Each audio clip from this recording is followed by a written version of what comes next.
Hailing frequencies open, and welcome to Star Trek Discoverage, the live podcast that boldly goes into excruciating detail about this week's episode of Star Trek Discovery. I'm your host, Caliban, and here's a party tip. Magic can make the sanest man go mad, but tequila can get you a conversation with the police. I'm joined on this show, as usual, by Ella Pearson. She's the co-host of the Generations Geek podcast on the Chronic Rift Network, which is at chronicdrift.com. Welcome, Ella. Hey. So, big question this week. Any problems at all with CBS All Access? No, smooth all the way through. I was shocked. Mine too. Well, I had a little tiny hiccup at the beginning, and I was like, uh-oh, this is warning signs. But no, everything worked out fine for me too, and that's good. And joining us also on the show tonight, she's the co-host of the Just Enough Trope podcast, our sister show on the JET network. It's Mikanhana. Welcome to the show. Thanks for having me, Cal. You're welcome to be here. You're welcome to be here. I know the answer to this question because I happen to be the other host of the Just Enough Trope podcast. But what goes on? What's your business on the Just Enough Trope show? Well, on the Just Enough Trope podcast, we bring you all the news that's fit to cast in the world of nerdy entertainment, from movies to TV to comics, you name it. And anything exciting coming up on the show so far? Well, we have a weekly segment on the show called Comic Book Club, and where we read and review classic comic runs and some new stuff too. And this week on the show, we're looking at Lone Wolf and Cub. Oh, that's neat. I've read that. Yeah. Yeah. What's that about? That's about a samurai, a Ronin samurai who basically is the best fighter in Japan, and he goes around the country killing people, and he has a son with him. He's got his little baby. Yeah. And is there anything else? Are you guys covering Thor Ragnarok coming up in the future? Yes, we will be covering Thor Ragnarok very shortly, our next show. That's exciting. Not part of the Trek universe, but exciting all the same. Before we continue on this week's show, we have to talk about the big news. It was announced by the official Star Trek Discovery Twitter account that Discovery has been renewed for a second season. That's exciting. Yeah. I'm hyped. What do you think that a second season for Discovery would entail? I mean, reportedly, Brian Fuller had wanted to explore the Trek universe, in an anthology format. That presumably is not going to go forward. But Ella, what would you like to see in a future season? More of what they're doing. I had no idea what was going to go on this season, and I'm still loving every second, and this episode was the best yet. I just want more. You guys say that every week. You say it every week. I said do. it this week. Okay, this is your week to say it. What about you, Mika? I think this is the best episode yet as well. I don't know. It was just really exciting. What about next season? Next season? I hope that, I don't know, I almost kind of hope that there's some security for some of the characters on the show, because with the preview from next week, it looks really doom and gloom. Yeah, nobody is safe. We know that. Yeah. Threat ganglia out at all times. Well, we just watched the 7th episode of Star Trek Discovery. It's entitled Magic to Make the Sanest Man Go Mad, and we're here to break it down for you listeners. As always, we're setting a course for the spoiler zone, so be warned. We're glad you've decided to join us, but if you haven't seen the episode, spoilers are incoming.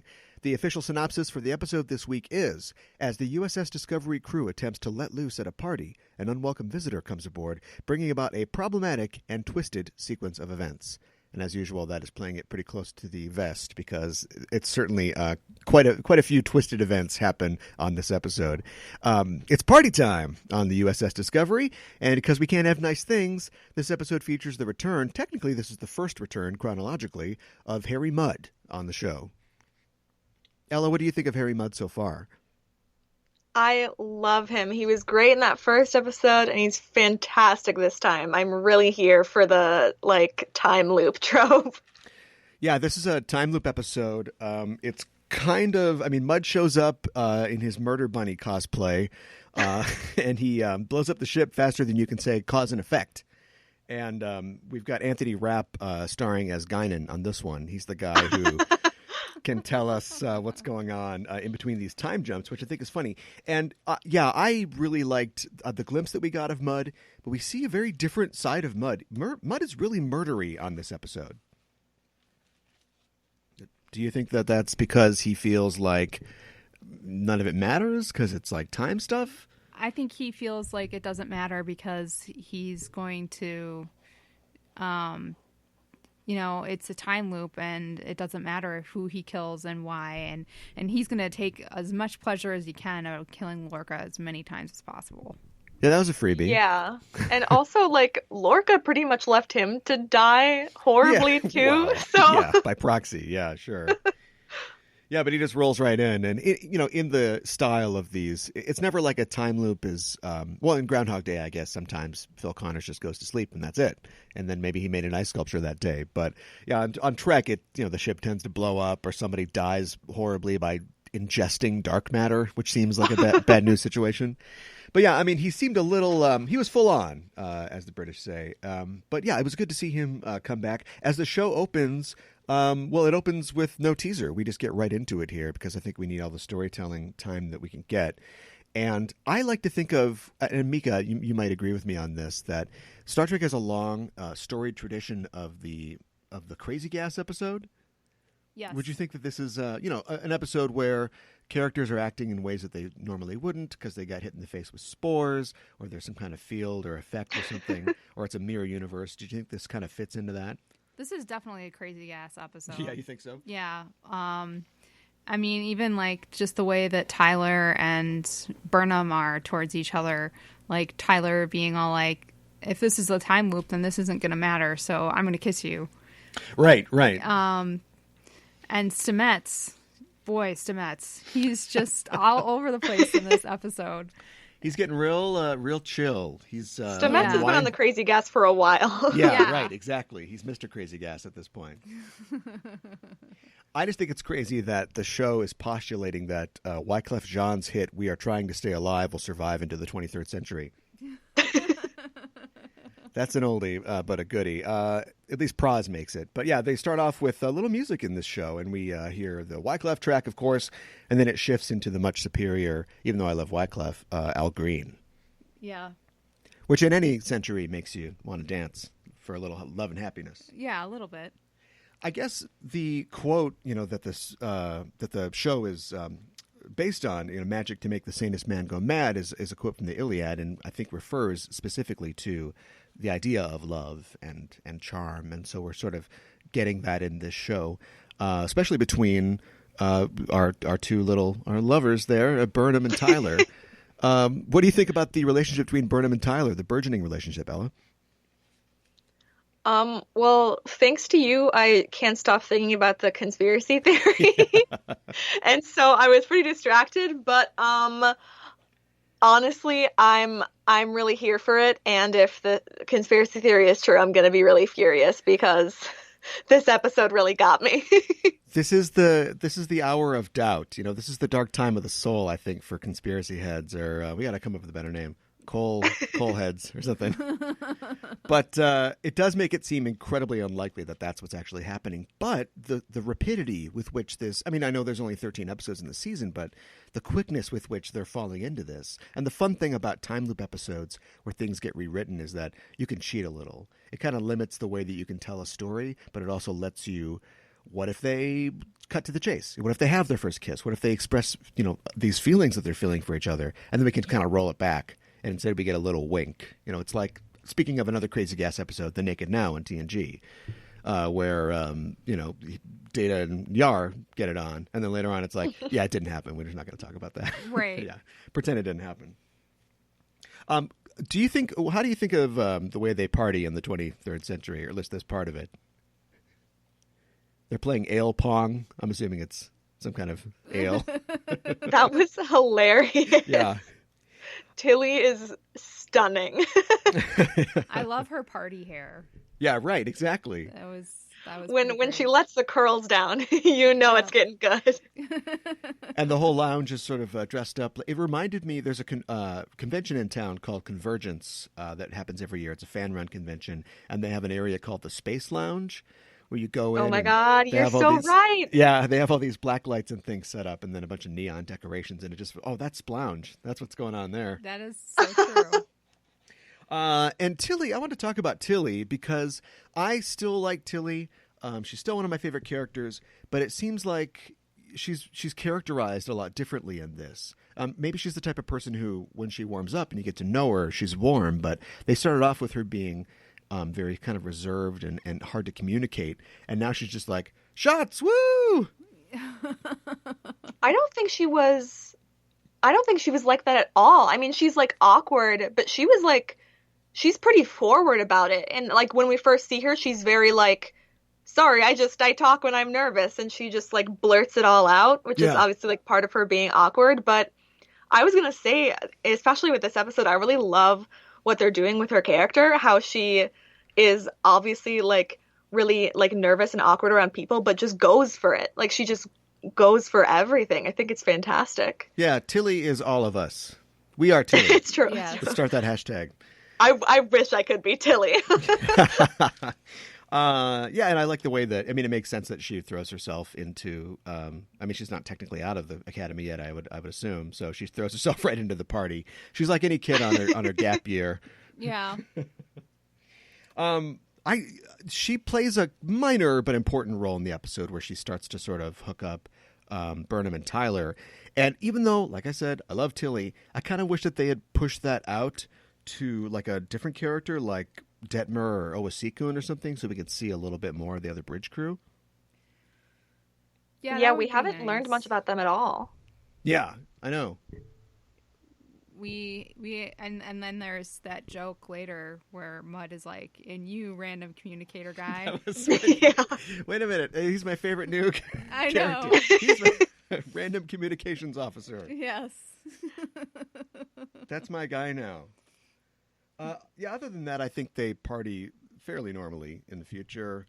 I noticed, and I mean, it's a TV show, and you have to blow up the ship a million times. That costs money. So everybody's clothes seem to be kind of just, oh, this is off the rack. I was looking for something like really kind of weird. Another question I had was, do you think a Starfleet party on board a ship is fun? Because you've got, as we know from other episodes and other series, you've got a range of like ages. So sure, you've got young ensigns and cadets, but then you've got like the lieutenant commander in charge of astrometrics or something like that. I feel like at every party, every corner of the room would be a different group of like, these are the old people that want to listen to jazz. These are the raver kids that are going nuts over in the corner. Here are the aliens who sit quietly and meditate, and for them, that's like an ecstatic party. I feel like also, though, they would have, like, different parties. Like, the kids fresh out of the academy would have, like, their, like, ragers.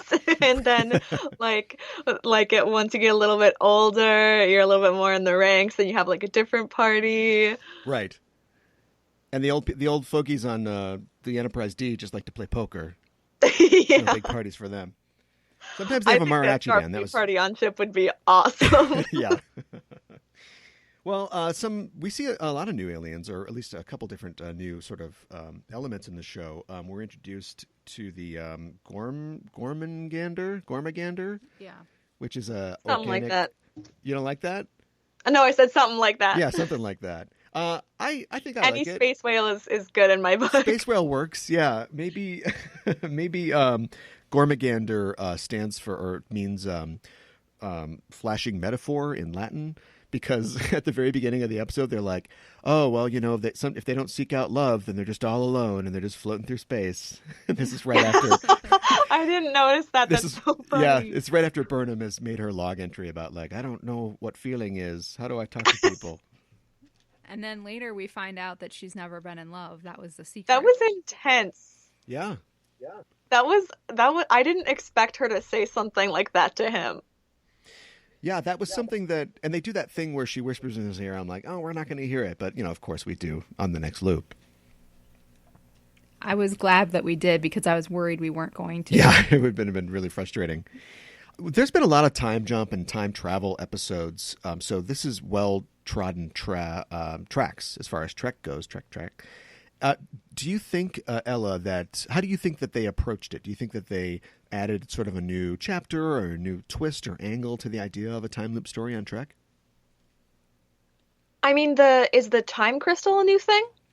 So, yes and no. There actually is a theory about time crystals in the real world. They don't work like that. But I think it's just another example of Discovery writers kind of going to, well-worn copies of Omni are on the tables in the writer's room. So kind of reaching out that way. I mean, I love it. I think the thing about a time loop episode is that you can decide what you want to happen and then you can just make it happen. Yeah, exactly. Because there was 60-ish loops at least. Right. Which is like a lot of time. So yeah. I don't know. I think to be honest, I think it's a good way to like you were saying with furthering the plot, it's a good way to make stuff happen really fast. And I don't think it's cringy or anything, so I'm just really enjoying it. Yeah. I think that it was pretty facile the way they did it. You can compare it, I think, favorably to something like Groundhog Day, or maybe this is Gormagander Day. But that was definitely the pitch in the room. But they don't have to go through every single iteration. There's nothing wrong with that. Like in Cause and Effect, we know that this might have happened more than 5 or 6 times, but it kind of seems like it. Well, actually, I guess we know by the chronometer they've been in it for a while, but they can kind of skip forward. So Mudd comes on and he wants to do one thing. That's a problem. But now later on we see him again and he's forgotten all about that because he's done that 25 times and he doesn't care anymore. Right. And at some point, he apparently abandoned his quest to figure out how the drive works because he just wanted to kill the captain 50 times. The only thing I worry about with time travel stories is that there's a lack of permanence. I'm afraid now that they've introduced this fairly easy to use time travel mechanic that we might be looking at whole seasons getting overwritten, a la The Flash on CW. Oh, I hope not, because that would just make me want to tear my hair out. Yeah. But where did it go? Where the what? His his device? Yeah. His little Predator armband? Yeah. I don't know. Yeah, maybe it was just disintegrated it or something. Because it expiry date. Yeah, and then Burnham was like, "This is permanent now. You can't change this." So right, yeah. I think once he gets the sort of result he's looking for, then he can just take his hand off the dead man switch, and then it just goes away. I want to know where he got it from. I mean, they talk about. Oh, but that's right. We get a mention of the Beta-Zeds or Betazoid. The word is used for the first time in the show. So that's true. Yeah, the bank. And then Burnham said that she thought that he got it from a 4-dimensional race. Oh, okay. Yeah, right. So maybe we'll see them. Do you think Which I don't even... It's too hard to think about what that even means. Yeah. Guinan could do it. But hopefully we'll see some of them in the future. I think that... we get a lot of... I had a question for both of you. I haven't really looked into the iconography so much of Starfleet of this era, but we see a lot of the white uniforms. Are those for enlisted men and women? The white, like what Stamets' boyfriend wears? Yeah, and then we see the crewman, who I think they picked him specifically because he, has this sort of granite, movie star face. So when he says "oh, we're bringing the whale on board," we go, "Oh, I remember that guy." But yeah, the crew member in the docking bay has one too. I guess I kind of assumed that it was like a medical thing. That's medical what I uniform? thought too. Oh, okay. Yeah.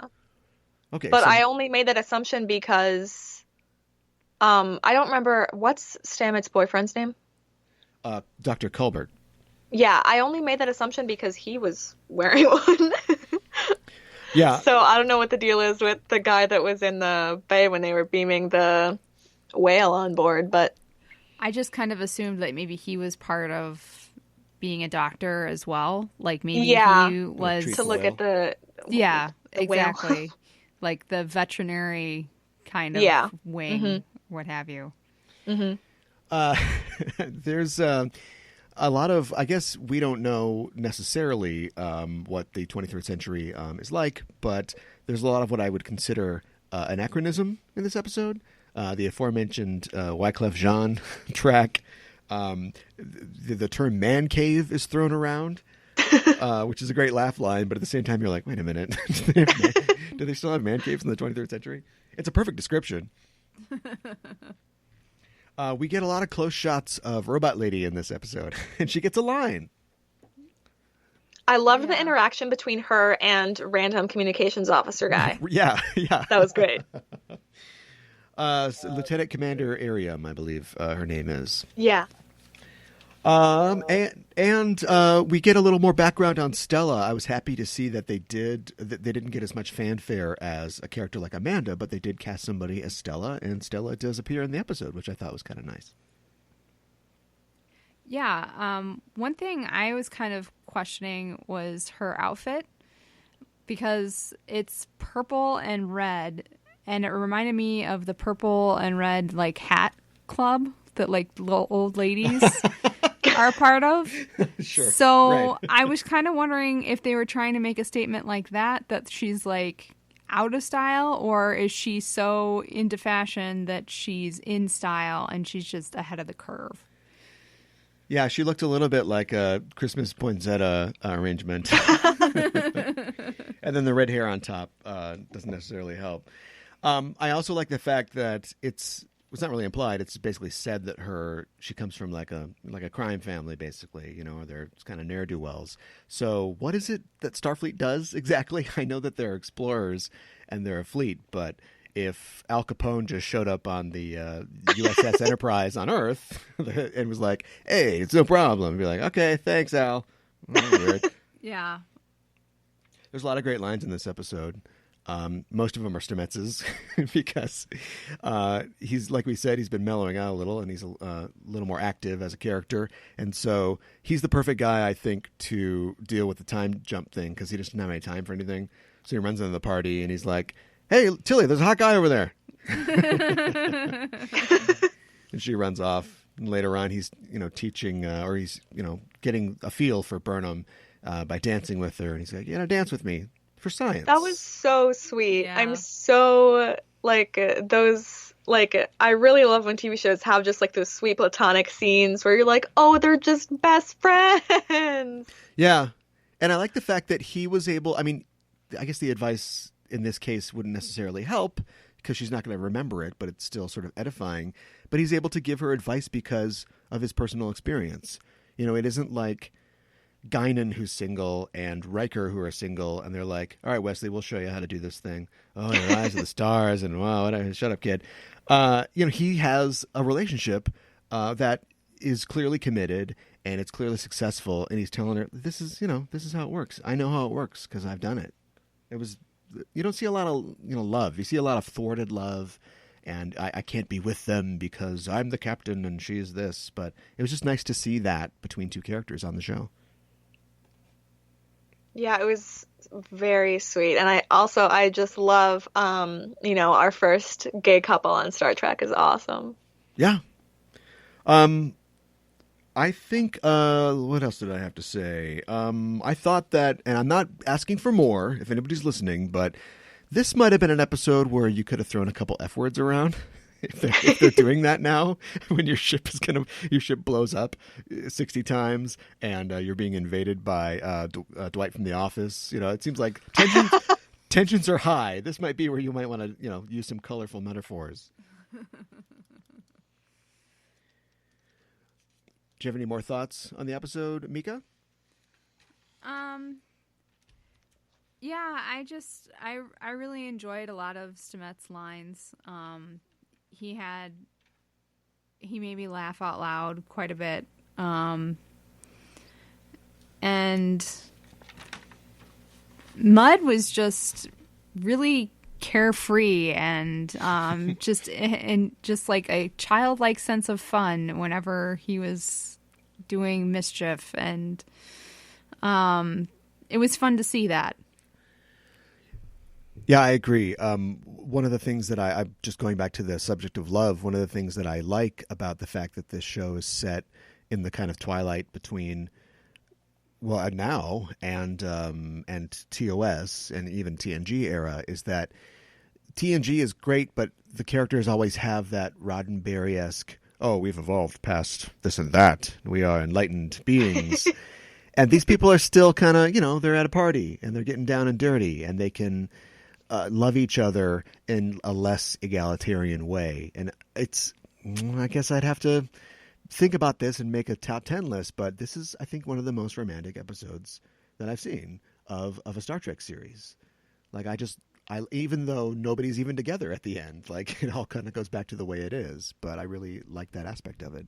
No, I think it's true. And how Stamets says that you have to be honest and don't hide yourself when you're in love and everything, because that's really important. And then Burnham goes and is honest with Tyler about how she feels, and then he kisses her. And we have this really nice moment that doesn't seem forced or cliched. No, it's totally earned. Yeah. Which is great, because sometimes when you have these moments between characters that you want to get together, it doesn't always play out that way.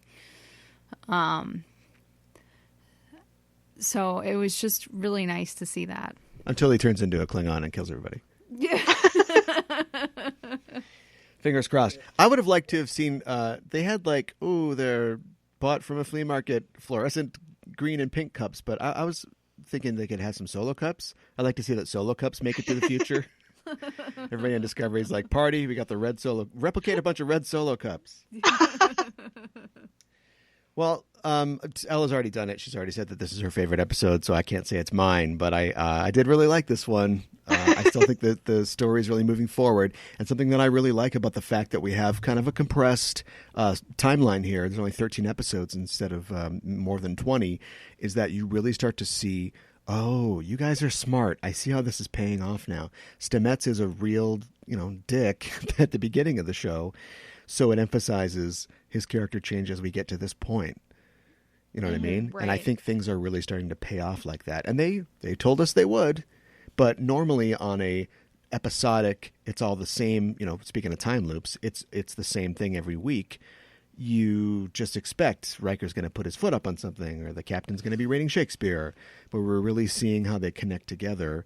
Even though I think this is probably the most standalone-y, if that's a word, episode of Discovery that we've had yet. Like, this felt like the first real Trek plot to me. I don't know if you guys would agree. I think I agree with you. I'm really, with the time loop stuff and Mud, just the entire vibe was very, very TOS to me. No triples, though. That comes later. No, there was a tribble. Well, yeah, on his desk. Right, but like we've had a tribble already. Mud will get in, or we'll see more tribbles later. I thought that it was a very standalone episode. You could watch this without necessarily watching the rest of the series, and I think you could pretty much understand, for the most part, what was going on. Where does it fall in like a timeline or like a rating of your favorite episodes of Discovery so far? I think it might be my favorite, my new favorite. Yeah. You guys are getting up on me. After we go off the air, I'm going to say it's my favorite too, but apparently I can't on the air. Well, I think it's time for a check of our threat ganglia. Who do you think is going to the big holodeck in the sky in future episodes? Honestly, I'm worried about Stamets. Okay. In this episode, I was less scared of him than I was before. Sure. But obviously something is wrong with him. Yeah, something clearly is. Yeah, I'm a little concerned about what's going to happen and whether that means a threat to just him or a threat to the crew or the ship, but I'm tense about it. And as one of the, whenever I ask that question, I'm always thinking about the major players, but I guess we should probably be looking at the ancillary players as well. Like, we keep seeing, has Detmer gotten a line yet besides just Captain, they're hailing us or something like that? We haven't really got into her character. No. Or Osequin yet. So if they're going to off somebody to sort of up the stakes, I think we probably should be looking at some of the bridge crew. Red shirts. Yeah, right. That's true. What is the name of the first officer again? Saru. Saru. I'm a little worried about him after the preview for next week. Yeah, the preview for next I'm week. Yeah, I'm scared. Yeah, it looks intense. And this is kind of like the midpoint well, it's literally the midpoint of the season. And so you do a thing where, let's kill everybody, but that doesn't matter. And I think from here on out, like, things are going to start to matter. Yeah, I'm just worried because they seem a little gun happy, you know, like they they don't care if they kill off their security officer. They don't, you know. And speaking of being gun happy, again, close to my favorite episode, I guess not my favorite. They have really pushed they've made a big deal about this war and the Klingons, and they've really pushed that to the background for a lot of these episodes. Do you think that that's an effect of just the structure of how they want to do these 13 episodes? Like the middle is where we kind of calm down and get to know everybody, and then as we get to the finale, we'll ramp back up into this war with the Klingons. Because they mention this war, and we don't see any skirmishes in it, really. Yeah, we don't see any Klingons at all in this episode. Or do we? Gotta let that go. Ella, what do you think about the war with the Klingons taking place in the background? It's a little weird, honestly, because I forget about it. Yeah. Because those first two episodes the tone of them was so different than the rest that it just feels like this weird prologue, and now we're focusing so much on the ship and the spore drive. Yeah. I have no idea. I mean, there's so much stuff going on just on the ship now. I don't know if I want to hear any more about the Klingons. Like, honestly, for me, a lot of those scenes were pretty slow. Okay, sure. So I'm really living for focusing on the Discovery. I'm enjoying it too. It's weird too that it was so central to, the premiere and the initial, the inciting incident of this plot. And it makes me wonder if they couldn't have, because we don't, we're in uncharted canon territory, I guess. So we don't know that there's supposed to be a war with the Klingons. Maybe they could have just had some kind of international incident that leads to tension with the Klingons, where Burnham kills Takuvma and the Klingons are mad about it, but there isn't necessarily this hot war going on. Because I don't want to tell them how to tell the story, but if there's a hot war, I want to see some ships fighting each other. Yeah, it's kind of weird that we haven't seen a lot of ships fighting each other, and I almost wonder if they're taking a break from the Klingons because they are worried about people reading subtitles so much. Okay, yeah, I can see that. Because they really do have a commitment for there to be subtitles on the show, and for them to be speaking in Klingon and not in English. Yeah, and a lot of that is just the result of having Klingon language exist for so long. They were kind of making it up in a lot of early episodes of the original series and the show. And so now you can reap that benefit. And you've got, I don't know what the last count is, but there's dozens of actual Klingon speakers out there that probably get a real thrill when they see them actually speaking entire scenes in Klingon. So it's neat. I think they're hiding the Klingons because they don't want anybody to figure out the twist, the conspiracy twist. But maybe not. Well, that's pretty much it for our show this week. Thanks for joining us, listeners. If you like what you hear here, you can follow us on Facebook and Twitter at EISTPod for updates and to get notified when new episodes of both this show, Discoverage, and our main show, Enterprising Individuals, get released. And you can tweet to us on the show by using the hashtag Discoverage. Also, while you're over there on the internet, why not head to your listening platform of choice, and be it Apple Podcast or Stitcher or Google Play, and subscribe to the show. Give us a rating and a review if you think about it, because it really helps us out. And if you like this show, tell a friend. So next week, please join us. We'll be talking about the 8th episode of Star Trek Discovery, and it is entitled Si Vis Pacem Parabellum. I think I got that mostly right, which is an adage from a Roman work, which is entitled On the Military. So this looks like this is going to be we were just talking about war. Seems like we're going to get a party, maybe? Another party? Maybe get some solo cups this time? I'd be ready for it. Ella, thanks for joining me on the show. Remind us where we can find you online. generationsgeek.com, at generationsgeek on Instagram, the Chronic Riff Network on iTunes. All right. And when's that next episode of Generations Geek coming out? You know, I ask everything. I did jump the gun on announcing it a little bit because, again, since we're part of the network, it needs to get folded into the schedule somewhere. And there's lots of other podcasts who are a lot more organized about getting their shows out on time than we are. Sure.